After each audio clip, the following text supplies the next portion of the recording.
Brezza, the city-bred SUV.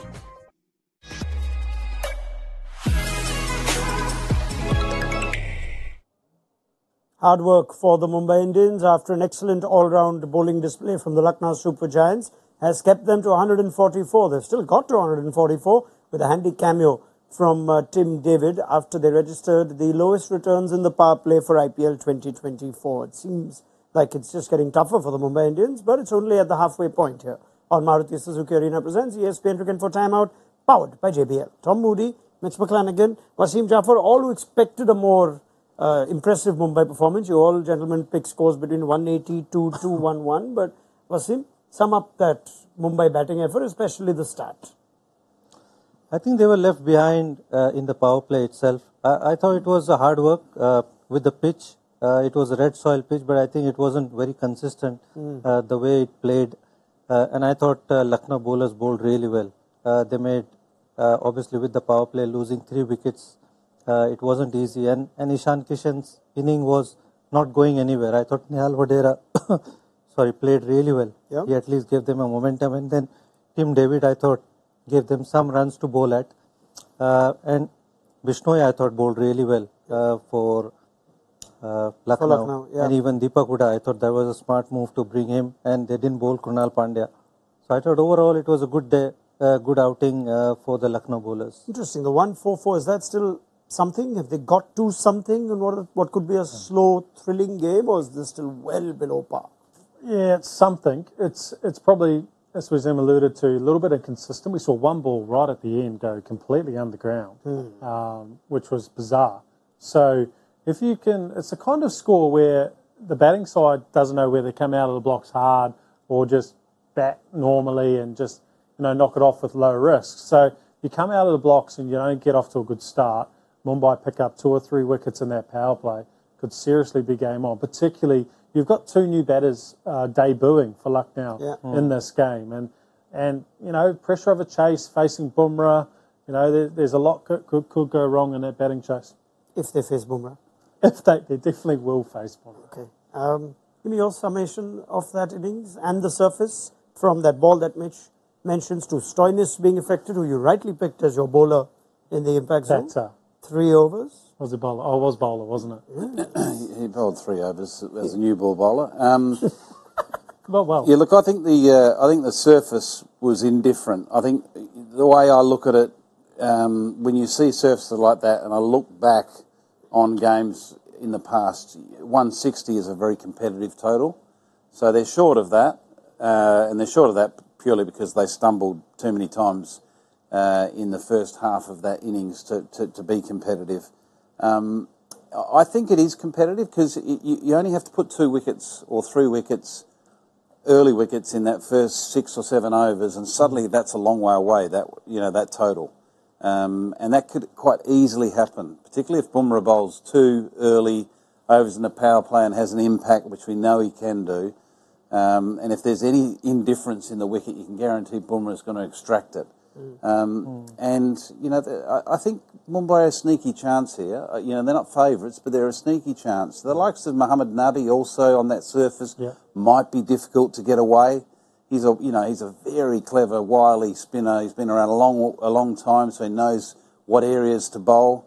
They're a chance. I think Kudzia also. Someone with high pace. Hitting that hard length on that surface, if there is a bit of indifferent bounce, bit of cross-seam delivery stuff, might be a handful as well. So they're in there with a shout, but they're not favourites. Okay. 3 single-digit scores now, Wasim. Is Rohit Sharma out of form? Is his form a concern?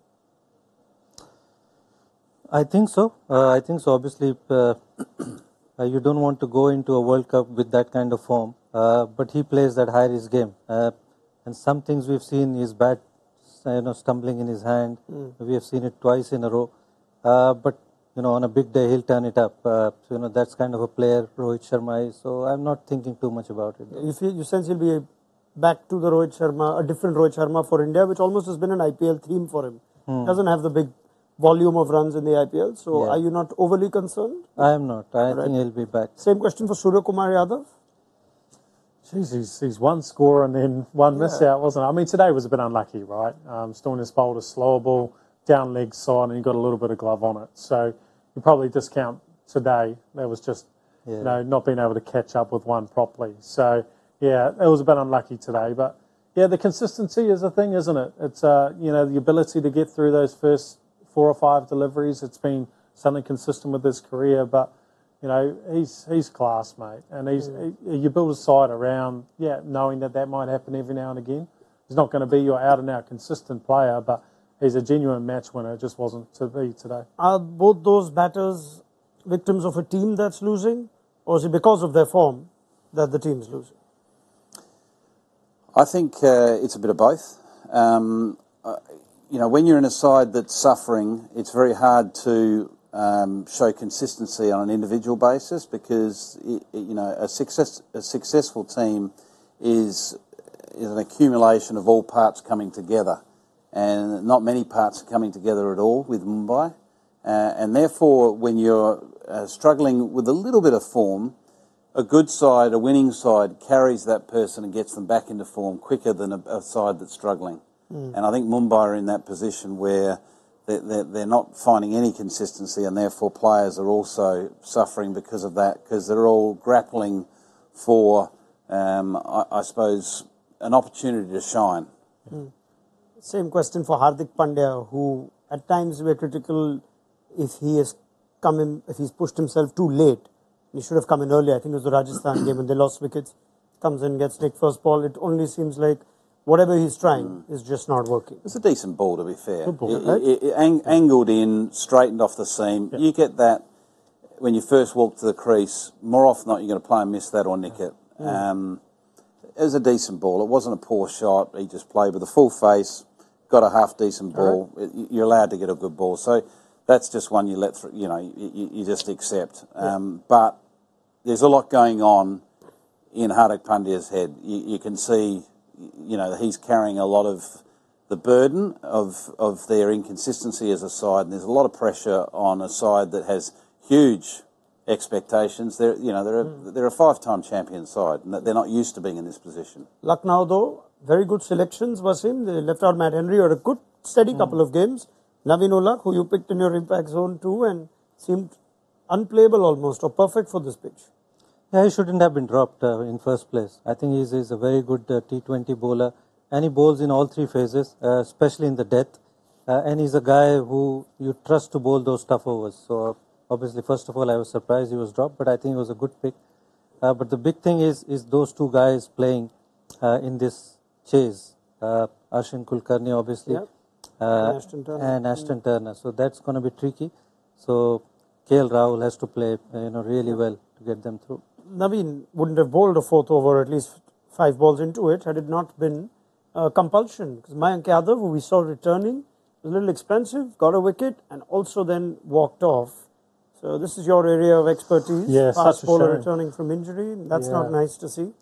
Such a shame, isn't it? Just the intensity of a game. He's obviously got through all the build-up, all of the practices to get this point. And it's just, you're only bowling in 1 over spells generally. So, the stop-start nature of T20 as a bowler might have had an effect there. But it's just so sad to see someone with so much, talent and excitement around him as a player, walk off like that. So it kind of actually put them in a tough position, right? Because I think Naveen Ulak would have bowled that last over instead of Mohsin, and that's kind of given Mumbai a little bit of momentum, that 20th over. Tim David, playing nicely to get them to a score, which, it's going to be tough to defend. But how do you assess if a bowler was ready to return?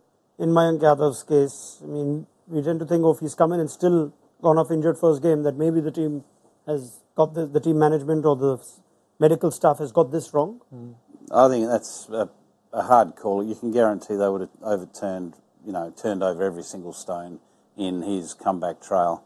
Yeah. They know they've got a pretty special asset, and they wouldn't have made any shortcuts with his return. I just think it's a nature of someone that's bowling high speed that hasn't got a backlog of bowling. As simple as that. You got to look at the history of his bowling, and has he got that sort of foundation to his game? And clearly he's come out of nowhere without a lot of bowling to him, under his belt. Therefore, coming into a high-pressure game, he's asking a lot of his body that hasn't been asked before. Yeah, it won't be anything on the medical team side because you see all the players now, particularly at this level, they've all got GPSs.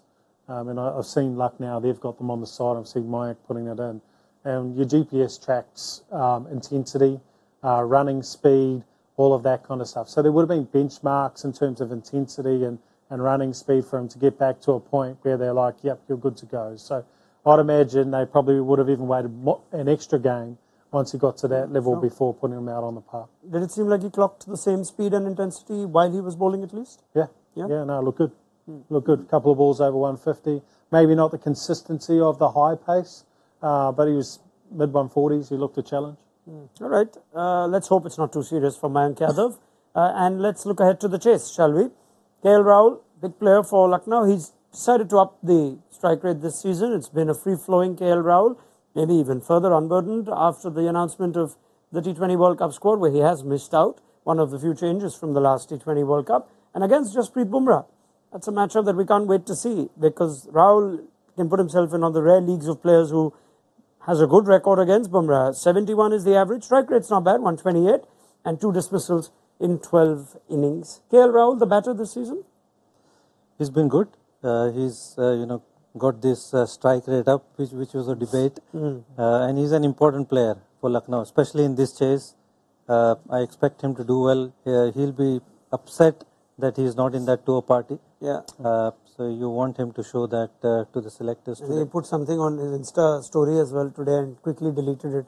Some very deep, thoughtful thing about smile and, whatever, silence it out, something like that. He'll be hurting for sure.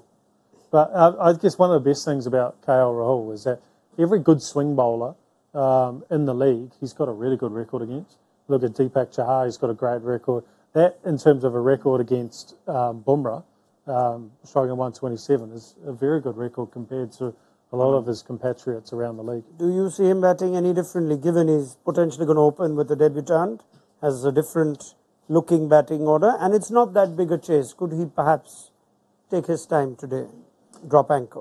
I don't think it's about how he'll go about it. His focus will be to win the game. Because now, given that World Cup opportunity has been taken from him, his focus is to be an IPL champion. So all his energy, all his focus will be leading a side to be a champion team in this year's IPL. All right, it's time for predictions very quickly and outrageous picks. I don't think anyone landed it. I've got Mayank and 3 written. Do you mean Mayank will bowl 3 overs or take 3 wickets? Yeah, that's 3.1 exactly. Right, okay. Let's get some predictions for the second innings. Mitch, you can go first. I think they're going to make the chase tough. I think they'll chase it down 7 wickets down. Tough chase, tough and 7 down. So Lucknow to win by 3 wickets somewhere towards the end. Yeah, and Kotsi is going to take 4 wickets. Oh, wow. Would you like to give him something more? No, and Bumrah will take 2. Oh, okay. So something will land out of that. I'd love if none of those land. No, all 3 of them. So which one are you going for? All 3. You know get the I'm going points if I don't land it. to see how this story unfolds and reserve my judgment. Wasim. Lucknow to chase and KL to remain not out and win the game. KL not out and win the game? Okay. No, I'm not playing this game. Why not? Oh. Well, he's had 3 choices. No, they all have to line up for me to get the points. Okay? Does that make you feel better? I feel great now. Okay. I think there's a bit of a twist in this one. And I think Nuwan Tushara is come in as the impact sub. Yes. I think he's going to take 3 or more wickets. Excellent. I like it. So you are backing Mumbai to defend this? No. And you say there's a twist in this? I don't know whose tail it is, though. It could be anyone's tail. You sounded very impressive, and you had me in. You sucked me into it. Then you had to go through the rest of the bowling and see if over 20 overs, all of them can defend 140. I'm going to think Mumbai's going to pull off an absolute heist here. They're going to win this. Okay. Also, Wasim, Jaffer is the only one who's... Oh, no, you've gone for the chase as well, but a tough chase. 2 Lucknow, 1 Mumbai. In what should be a fun game if it goes that deep. Low-scoring thrillers. We've seen that before the Khanna Stadium. Otherwise, you'd certainly have smart money on the Lucknow Super Giants with 145 to get This is Maruti Suzuki Arena presents ESPN Cricket for Timeout, powered by JBL. Yes, Tom. I was going to say smart, so my prediction's not smart. No, I'm simply going, as I am a man of limited intelligence. At least he's bowling a new ball. I'm going with our win probability on ESPN Cricket Info, which has LSG at 79%. Perfect. I think you should stick to that. Yeah. Which after the first dot ball has dropped to 77%. It's a very strange win probability. Wow. Oh, God. Okay. Anyway, what did they know? We shall pick up the chat in what is a really important game and keep an eye on the surface and how Mumbai's bowlers bowl on it. And the points table is just going to justify that Mumbai need to win this if they're going to make a serious charge and keep matters in their own hands. Lucknow also want to pick up things after dropping their last game. So at the end of the game, we shall have post-match analysis. Join us then. Download the mobile app, fastest scores and so much more. Only on the ESPN Cricket Info app, as Arshin Kulkarni, under 19 player from the Indian team that made the final in Jan, is going to have an IPL debut. Let's see how he goes.